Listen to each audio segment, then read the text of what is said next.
Non, bah ouais, en fait, moi je pose Cyan, elle pose Chlore, donc ce sont son surnom. 1, 2, 3 clans, c'est notre crew en fait qu'on a fondé en 92 en France. L'accent, je pense que ça s'entend quand même, on n'est pas québécois. Ça va faire 4 ans qu'on est ici, et puis 1, 2, 3 clans, au-delà d'être notre crew de graffeurs, c'est aussi notre studio de création depuis 10 ans là maintenant.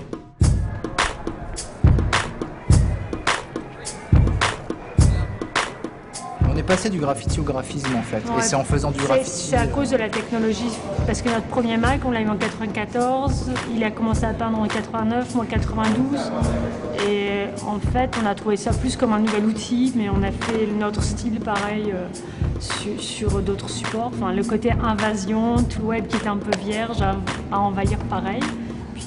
Ouais, puis je pense qu'en fait on est passé aussi au graphisme parce qu'on a pris conscience qu'on faisait du graphisme en faisant du graffiti.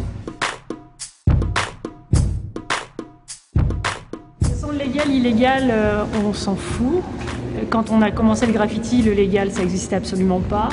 Et puis de toute façon, quand on fait de l'illégal, c'est certainement pas dans une interview où on va en parler.